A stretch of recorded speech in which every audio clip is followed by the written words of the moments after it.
좀 우리가 코로나19 때문에 여러 가지로 불편하고 어려운 점들이 많습니다.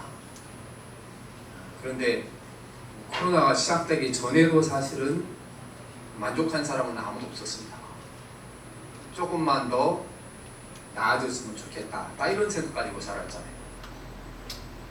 경제가 활동하시는 분들은 경제적으로 조금 나아졌으면 좋겠다, 이런 생각 가지고 살고, 또 인간 사이 갈등을 겪는 분들은 좀 더 갈등이 풀리고 서로 기뻐하고 즐거운 모습을 보는 그런 순간이 왔으면 좋겠다 생각을 하고 늘 살아왔습니다. 지금 생각해 보니까 그때가 참으로 행복하고 즐거웠다 생각하죠. 그때도 여전히 우리가 불만족이었고 뭔가 찾지 못하는 것이 우리의 삶에 있었던 것이 사실인 것입니다. 그래서 우리가 이제 코로나19가 빨리 끝나기를 바라지만 언제든지 이와 같은 분이 우리에게 찾아오게 되어 있고, 중요한 건 우리는 더 큰 것을 얻어야 되는 것입니다. 늘 사람 사는 세상 가운데 환난 역경이 찾아오기 마련이지만 이런 것들이 찾아와도 내 마음이 흔들리지 아니한 참된 평강과 평화가 내 마음 가운데 있기를 기대하고 사셔야 되는 것입니다. 그래서 내 마음에 주시는 평강과 기쁨이 어떤 환난과 역경이 와도 흔들리지 아니하고 내 삶을 주께로부터는 만족함이 있는 삶이 우리에게 필요한 것입니다. 그래서 이 코로나를 맞이해 많은 기도하는 사람들이 코로나 이전 시대로 돌아가기를 기대하지 말라. 이제 우리는 새로운 시대를 맞이해야 한다. 하나님 중심으로, 사람 중심에서 하나님 중심으로, 이 땅의 물질 중심에서 하나님 나라 중심으로 가치관을 바꿔야 할 때가 왔다, 이렇게 말씀합니다. 초대교회가 로마 정부로부터 박해를 받을 때에 가장 절박한 문제는 하나님께서 속히 악인들을 심판해 주시기를 간절히 바라는 그런 마음이었습니다. 모든 기도의 중심이 거기 있었습니다. 그래서 요한계시록 6장 10절은 이 요한계시록을 쓸 당시에 모든 성도들이 마음에 품었던 간절한 소망인 것이 들어있습니다.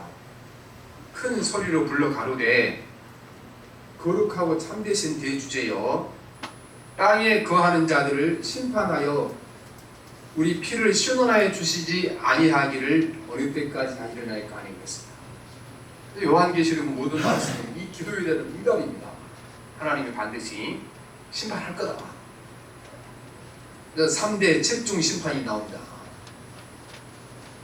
7 범인이 뛰어줄 때마다 7가지 심판이 내리고, 또 7 나팔이 하나하나 부려질 때마다 7가지 심판이 내리고, 7 대접이 보여줄 때마다 심판이 내립니다. 그래서 이제 심판을 완성한 다음에 21장에는 하나님의 말씀에 순종하며 살았던 주님의 백성들에게 하나님이 약속하실 복을 약속하고 있는 것입니다. 하나님이 약속하실 복을 어떻게 말씀하냐 그러면 새 예루살렘을 주겠다고 말씀하십니다.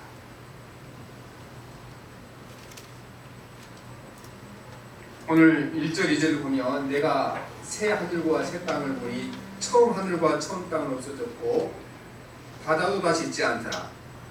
또 내가 보니 거룩한 성 새 예루살렘이 하나님께로부터 하늘에서 내려오니 그 준비한 것이 신부가 남편을 향하여 단장한 것 같더라. 이것은 하나님께서 무슨 이 예루살렘 도성을 만들어서 하늘에서 이렇게 땅에 줄로 내려서 땅에다 세우겠다, 그런 말씀을 아니죠. 새 예루살렘은 우리 마음 가운데 진정한 하나님의 나라가 이루어지게 하겠다, 이렇게 말씀하고 있는 것입니다. 그래서 성도들이 받을 복을 새 예루살렘이라 이런 상징으로 표현하고 있는 것입니다. 그래서 요즘은 이제 우리가 그 회화적인 언어를 중요하게 여기죠. 그래서 저도 설교학을 배우고 이제 설교를 가르칠 때 요즘 이제 새로운 학문들은 언어가 회화적이어야 한다. 설교를 드리면 성도들이 그 이야기를 듣고 머리에 그림이 그려져야 한다. 그림을 한번 보면 안 잊어버리잖아요. 근데 회화적으로 모든 것을 표현하는 것이 이 요한계시록이에요. 요한계시록 모든 말씀이 들으면 그림이 그려지잖아요. 그렇죠? 오늘도 그림을 그려주려고 새 예루살렘이라 이런 용어를 사용하는 것입니다. 이 그림을 통해 우리에게 뭔가 심어주고 싶은 메시지가 있는 겁니다.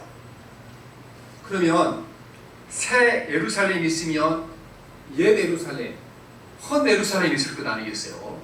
뭐를 비교해서 지금 사도 요한이 제시되는 새 예루살렘을 이렇게 표현하니까 옛 예루살렘은 다윗이 세웠죠. 그 도성을. 그리고 솔로몬이 완성했습니다. 근데 이 예루살렘 도성이 바벨론에 의하여 완전하게 무너졌고 나중에 이 예루살렘 도성을 느헤미야가 다시 세웠고 나중에 헤롯 왕이 이 예루살렘 도성을 다시 이제 보강을 해서 멋진 도시로 만들었습니다.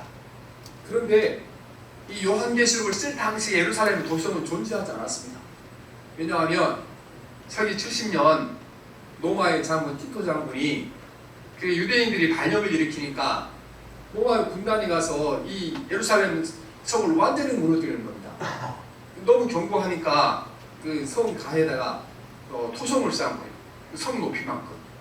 그 토성에서 그리고 이제 돌을 막 던지는 겁니다. 투석기로 돌을 던지니까 꼼짝이지 성이 무너졌고 거기 성 안에 있던 사람들 거의 사람 못하고 다 죽었습니다. 그래서 이 사도 요한이 새 예루살렘을 말씀하실 때 사실은 옛 예루살렘은 무너지고 존재하지 않았던 것입니다. 그런데 새 예루살렘이 하늘로부터 내려왔다고 말씀하십니다.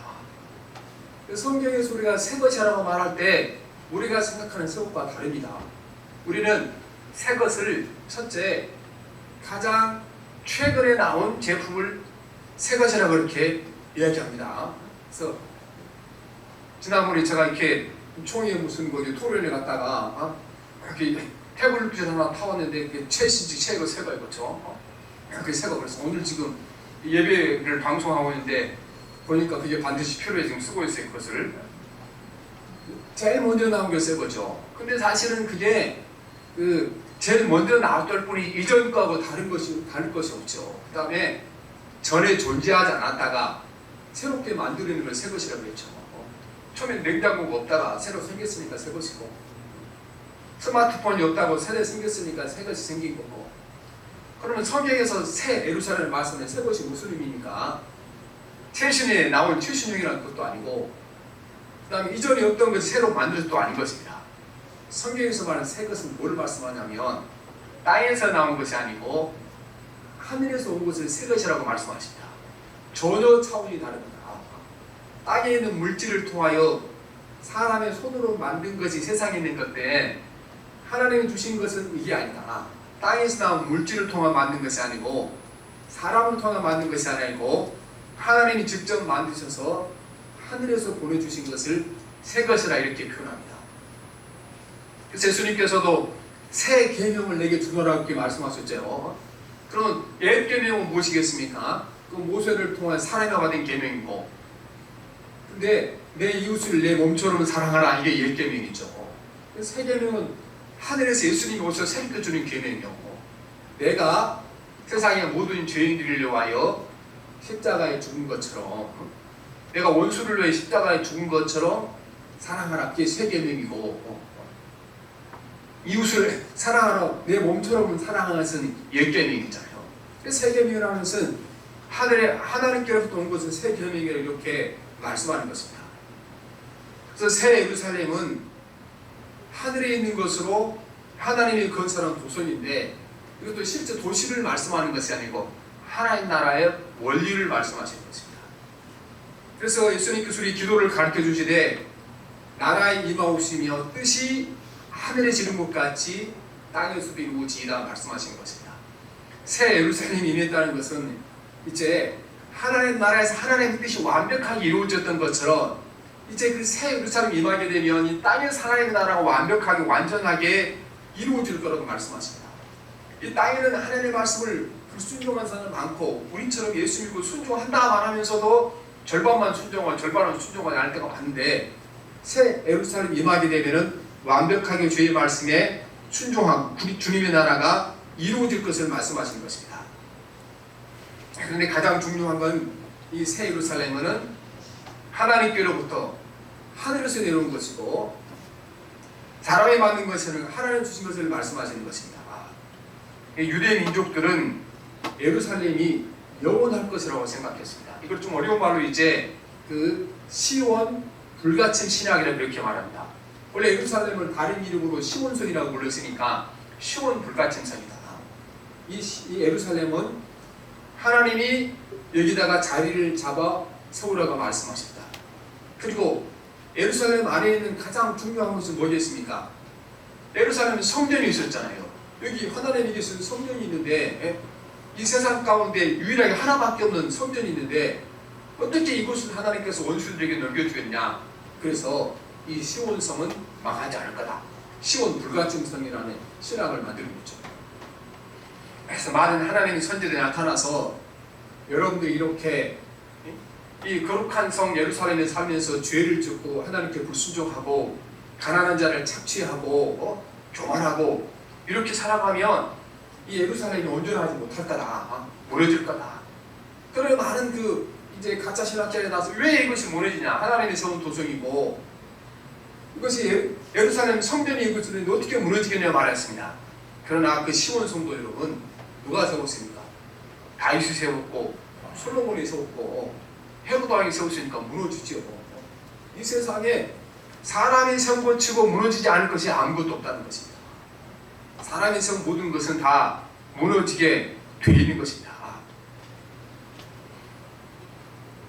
사람들이 우리도 똑같이 생각하고 살아갑니다. 땅에 있는 것이 영원한 가치를 지닐 것이라고 우리가 생각하고 살아가는 것입니다. 그래서 우리 모든 삶의 문제가 왜 문제가 생기는 건가? 땅에 있는 것들을 내가 충분히 가지지 못했기 때문에 모든 문제가 생기다고 늘 생각하고 살아가는 것입니다. 그래서 이제 사실은 인간관계도 내가 땅에 있는 것을 충분히 가지지 못해서 생겼다고 생각하고 살아가는 것입니다. 그리고 곳에서 살아가다 보면 뭐 형제와 형제 사이 또 부부 사이에 물질 때문에 관계가 틀어진 사람이 얼마나 많이 있습니까? 그런데 이것을 일컬어 이제 돈이 원수다. 돈이 원수다. 그 속에 무슨 뜻이 있습니까? 돈만 충분히 있었으면 우리가 이렇게 갈등할 일도 없고 형제간에 등질 일도 없었을 텐데 뭐 돈이 없지 이렇게 됐다 그렇게 생각하고 살아가는 것입니다. 여러분 그게 시온 불가침 신앙을 주장했던 그 사람과 똑같은 겁니다. 내 삶의 문제가 신앙의 문제가 돈만 충분히 있으면 물질이 충분히 있으면 해결되도록 생각하는데 그렇지 않습니다. 사람이 가진 것이 세상에 있는 것이 이 땅에 있는 것이 사람을 만족하게 할 수 없고 사람에게 참된 기쁨과 행복을 또 줄 수가 없게 되기 때문에 그렇습니다. 그래서 가난하고 어렵게 사신 분들이 경제적인 문제가 해결되면 이 세상이 내 삶이 천국처럼 될 거를 생각을 하는데 그렇게 천국이 오지 않습니다. 만약에 그렇다 그러면 지금 충분히 자손 10대 50대까지 먹고 사는 만큼 가진 사람 많잖아요. 그럼 그들이 마음이 가운데 행복이 있어야 되는데 그렇지 못한 사람이 너무나 많이 있습니다. 여러분 천국에 있는 그 대표적인 것은 평강입니다. 평강. 근데 예루살렘이라는 뜻이 무슨 뜻입니까? 평화의 도시, 평강의 도시. 이게 예루살렘이라는 뜻입니다. 이게 옛날에 이렇게 시온 불가침 생각을 가졌던 사람들은 이 예루살렘만 잘 지키고 예루살렘 안에 있으면 평화를 올 거라 생각했는데 그 예루살렘이 충분하지 못합니다. 새 예루살렘 임하에만이 참된 평강이 임하게 될 것입니다. 이 평강은 없고 싸는 데서 오지 않습니다. 이 아합 왕은 왕궁을 딱 세워놓고 있는데 그 북이스라엘 왕국 가운데 아합 왕 시대가 경제적으로 가장 부강한 시대입니다. 모든 것이 다 원하는 게 이루어졌는데 딱 한 가지 마음에 드는 것을 갖지도 못한 겁니다. 자기 왕국 앞에 나봇의 포도원이 있습니다.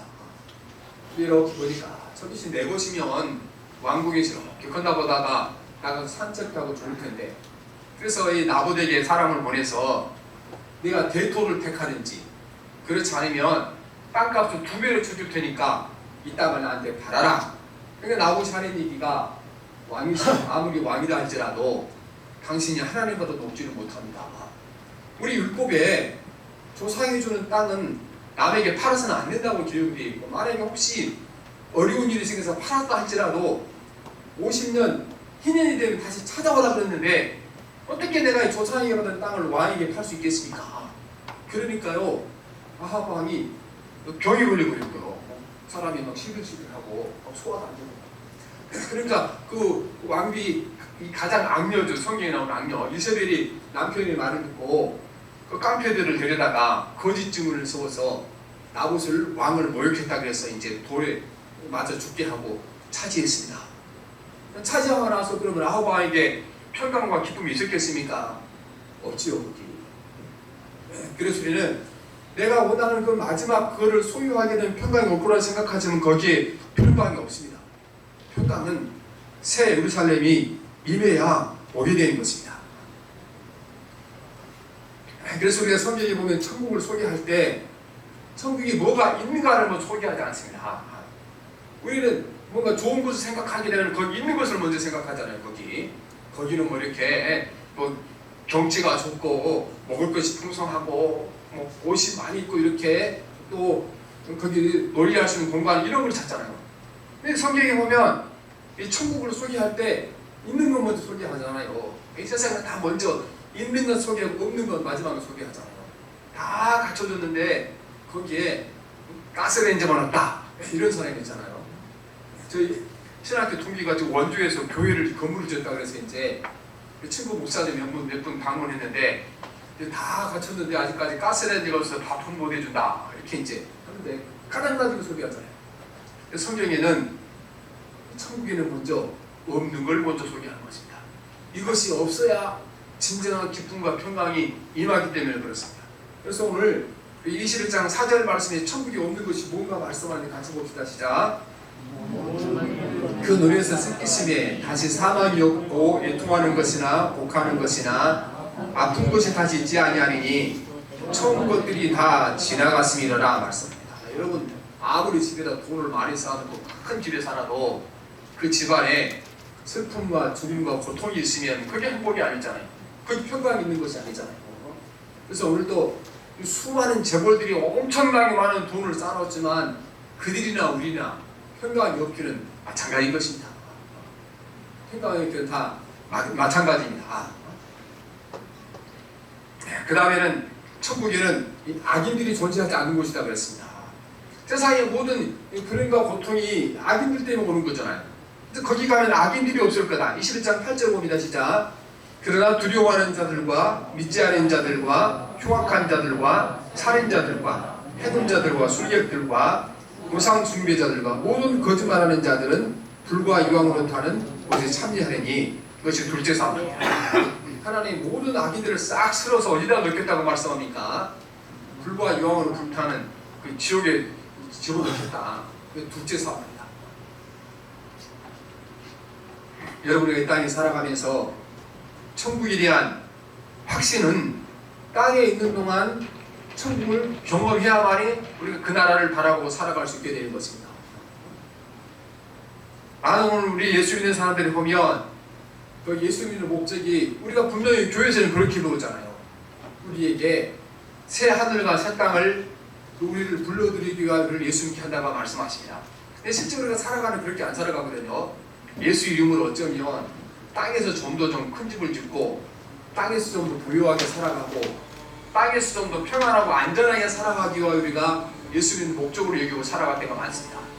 그렇게 살아가면 살아가겠죠. 그러나 우리는 그 안에 하나님 신 참된 평안과 평강은 얻지 못하게 될 것입니다. 성경에 보면 하나님께서 모든 악인들에게요 돈은 버는 것도 허락하셨고 높은 지위를 갖는 것도 허락하셨고 권세를 갖는 것도 허락하셨습니다. 악인들에게. 우리가 알다시피 이 땅의 이 역사 가운데 얼마나 많은 악인들이 살다 갔습니까? 그들이 다 엄청난 재물을 가졌고 높은 권력을 가졌고 안락한 삶을 산다고 추구한 사람이 많이 있습니다. 그런데 모든 악인들이 하나님께서 한 가지는 허락하지 않았다. 뭐를 허락하지 않았냐 하면 이사야에서 우리가 27장 20절 21절에 보면 나와 있는데 오직 악인은 능히 안정치 못하고 그 물이 진흙과 더러운 것을 늘 솟구쳐내는 요동하는 바다와 같으니라. 내 하나님의 말씀이 악인에게는 평강이 없다 하셨느니라 말씀하십니다. 악인들에게 뭐가 없습니까? 평강이 없습니다. 물질도 허락하고 권세도 허락되고 안락한 삶도 허락하지만 그 마음에 평강이 없는 것입니다. 뭐가 없는 겁니까? 예루살렘이 없는 거예요. 예루살렘 평화가 없는 겁니다. 사람이 주는 것은 평강이 줄 수가 없습니다. 사람이 만들어내는 것은 안락한 삶을 살 수 있고 사람들이 부러운 삶을 살 수 있고 권세도 얻을 수 있지만 그만 평강을 얻지 못하는 것입니다. 그래서 이 땅에 많은 독재자들이 독재가 된 다음에 엄청난 악행을 저질렀습니다. 많은 사람을 죽이고 감옥에 넣고 고문하고 이게 악인들이 하는 짓입니다. 근데 왜 악인들이 그 짓을 하는 줄 압니까? 마음에 평강이 없기 때문인 것입니다. 아니 다 가졌는데 마음에 평화가 없어요. 다 가졌는데. 그러니까 조금만 자기 마음 가운데 불안한 마음을 심어준 사람은 다 잡아다 죽이거나 감옥에 넣는 거죠. 우리나라에 이 박정희 그 정권 때 거기 긴급조치라는 것이 있었어요. 그래서 친구들이 술집에 술 마시다가 대통령 욕하면 당장 잡아다 감옥에 넣거든요. 아니 그 큰 권세를 가진 사람이 거기 노동자들이 술 마시다가 얘기하면 그게 그렇게 두렵습니까? 왜 두렵죠? 왜 두렵습니까? 대한민국에서 가장 큰 권세를 가졌던 그 마음에 뭐가 없습니까? 평강이 없으면 더 두려운 거예요. 그래서 모든 악인들이 악을 행하는 것이 그 마음에 평강이 없기 때문에 그렇습니다. 우리가 하나님 나라에 가게 되면 얻게 되는 가장 큰 것이 평강입니다. 새 예루살렘이 가장 큰 우리의 복이라는 겁니다. 그래서 성도들이 받을 복을 소개하면서 가장 먼저 소개하는 것이 새 땅과 새 하늘과 새 예루살렘이 내려올 거라고 말씀하십니다. 땅에서 경험하지 못했던 마음의 참된 평강과 기쁨이 그곳에서는 얻게 될 거라고 말씀하시는 것입니다. 우리는 이 땅에 살아가면서 반드시 새 예루살렘을 경험하셔야 되는 것입니다. 사람이 만든 것과 사람 이룬 것이 아니고 하나님께서 하늘로부터 우리 가운데 내려주는 평강을 경험해야 이 땅에 살아가는 우리가 바른 삶을 살게 되고 또한 승리하게 될 줄 믿습니다. 하나님이 주시는 평강을 경험해야 되는 것입니다. 그러면 하나님이 주시는 평강이라는 뭔가 기뻐할 조건이 없는데 기쁨이 충만한 상태를 하나님이 우리에게 임재한 상태로 주의 평강이 임한 상태라는 것입니다.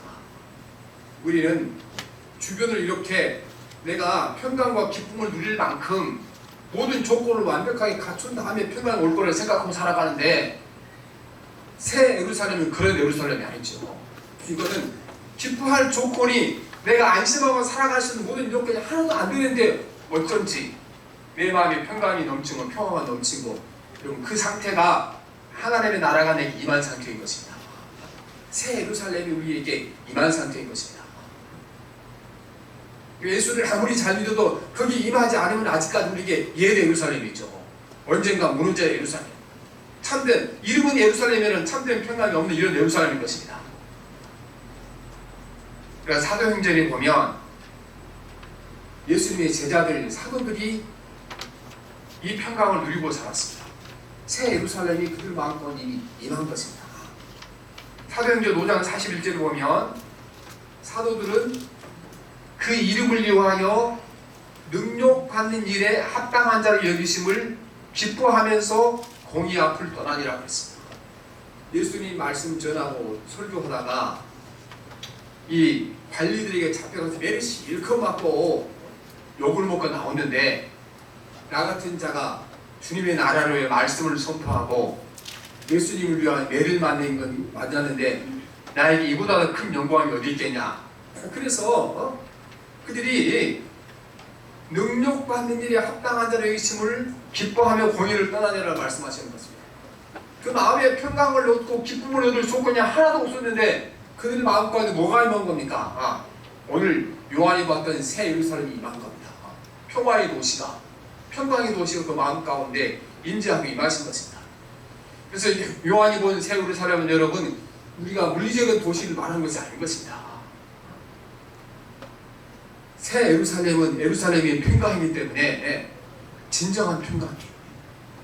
어떤 역경과 환난과 고통도 빼앗아가지 못한 하늘의 평강이 임할 것을 말씀하고 있는 것입니다. 우리는 이 평강과 이 하나님 나라의 새 예루살렘을 사도 바울이 경험했다는 것을 성경을 통해 알 수가 있습니다. 고린도서 12장 10절에 보면 나는 그리스도를 위해서 약해지고 모욕을 당하고 가난하며 핍박과 괴로움을 받는 것을 기뻐하고 있습니다. 이게 여러분 새 예루살렘이 임한 사람들의 자세인 것입니다. 그리스도를 위해서 약해지고 모욕을 당하고 가난하며 핍박과 괴로움을 받는 것을 기뻐하고 있습니다. 말씀하고 있는 것입니다. 땅에 있는 모든 것을 충분히 가지면 내 안전을 보장해 있는 모든 곳에 가지면 거기에 찾아오는 평강, 언젠가 뛰어질 평강인 것입니다.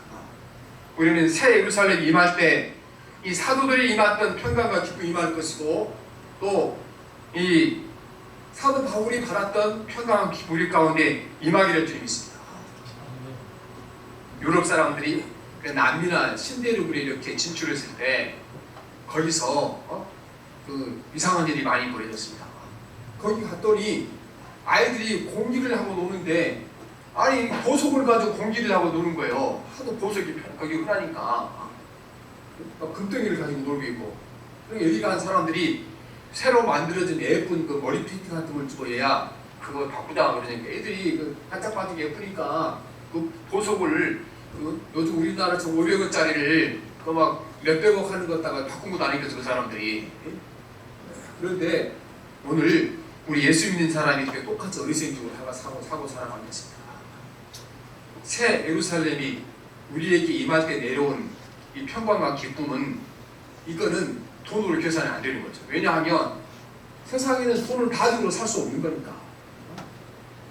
이 세상에 가장 비싼 건물을 가진 자는 그 건물을 팔아서도 새 예루살렘을 못 사는 건 아니겠어요. 아무리 좋은 집에 살아도 큰 집에 살아도 마음의 평강과 기쁨을 살 수 있는 것이 아닌 것입니다. 그런데 우리가 예수님 앞에 나와서 구할 것은 무엇을 구해야 됩니까? 새 예루살렘이 내게 임하기를 구해야 되는 것입니다. 어떤 시련과 아픔이 와도 요즘처럼 코로나가 와서 직장도 어렵고 여러 가지 사업도 어렵고 그래도 내게서 빼앗아가지 못한 하나님께서 내 마음 가운데 심어주신 그 평강이 우리 마음 가운데 있어야 될 것 아니겠습니까? 우리가 바로 그 평강을 구하기 위해 주님 앞에 나와 있는 것이고 그 새 예루살렘 우리 가운데 이루어지도록 하기 위해 주님 앞에 나와 있는 것입니다. 그런데 우리는 너무나 쉽게 이 평강을 버리고 세상 것을 구할 때가 너무나 많이 했습니다.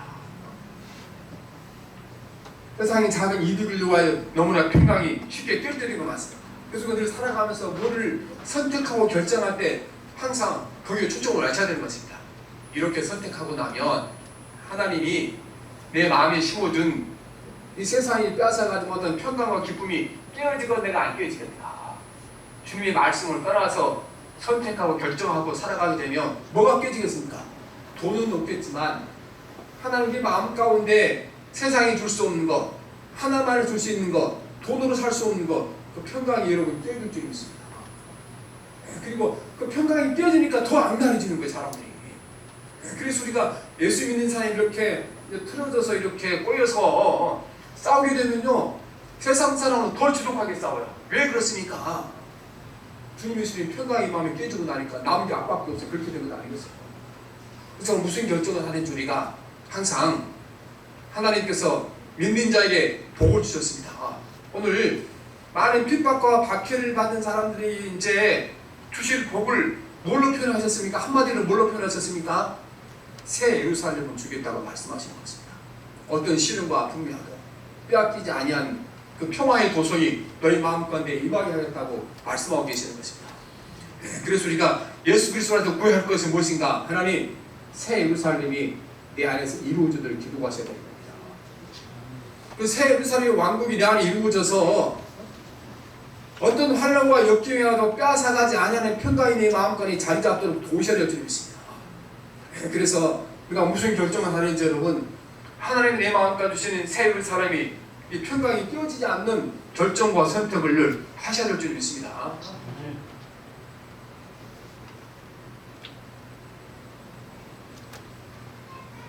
저는 늘 살아가면서 이 평강과 이 새 예루살렘이 경험할 때가 많습니다.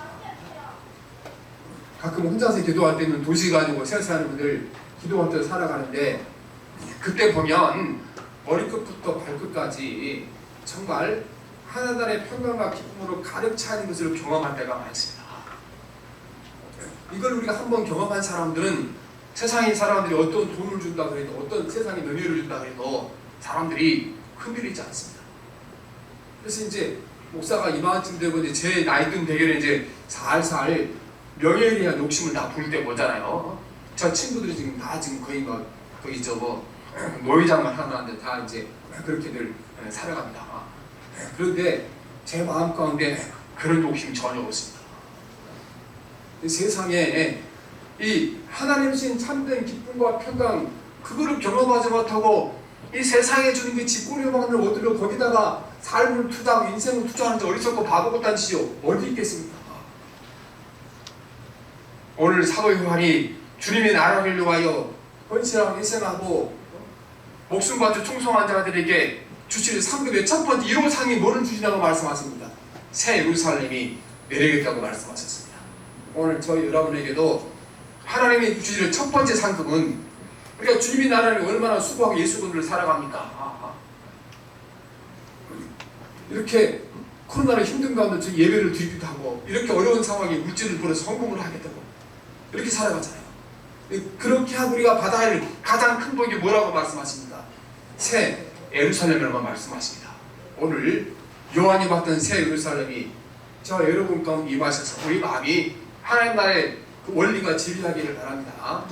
그래서 어떤 환경과 시는 흔들리지 않는 하나님 주시는 평강의 기쁨이 우리 삶 가운데 가득 차시고, 그러니까 무슨 선택과 결정을 하든지 하나님 내 마음에 심어둔 이 평강과 평화를 깨뜨리는 결정과 선택을 하지 마시길 바랍니다. 물질을 우선으로 해서 선택하게 되고 내 기분에 따라 선택하게 되면 뭐가 깨지겠어요? 평강이 깨지는 것입니다. 내가 죽음이라도 고통이라도 하나님의 말씀 안에서 진리를 따라가는 선택을 할 때 새 예루살렘이 우리 가운데 영존하게 될 것이고 우리 마음속에 평강과 기쁨으로 가득 차게 될 줄 믿습니다. 기도하겠습니다. 살아계신 하나님 아버지, 주님의 나라를 위하여 목숨 걸고 충성한 주의 종들에게 주님이 주신 첫 번째 복이 새 땅과 새 하늘과 새 예루살렘을 주신다고 약속하셨습니다. 하나님, 땅에서 물질과 모든 안정된 보호장치를 통해 주신 복이 아니고 하늘이 하나님이 원리가 우리 마음가에 작용하여 작동하여 주신 참 평강 우리 가운데 임하게 도와주시기 원합니다. 하나님, 우리가 이 시대에 예수 믿고 받아야 할 복 중에 가장 큰 복이 어떤 환란과 시련이 와도 빼앗기지 아니하는 하늘의 하나님께서 우리 마음 심정에 심어준 평강과 기쁨이 가장 큰 상급인 것을 깨닫게 도와주시고 이 상급을 사모하게 도와주시오며, 또한 무슨 결정과 선택을 하는지 내 마음에 하나님이 심어준 평강과 평화가 깨어지지 아니하도록 어느 순간 어떤 상황에서도 진리의 말씀에 굳게 서게 도와주시옵시고, 우리가 목숨을 잃어도 물질을 잃어도 하나님의 말씀과 예수님이 잃지 않도록 도와주시옵소서. 예수님 이름으로 기도합니다. 아멘. 우리 364장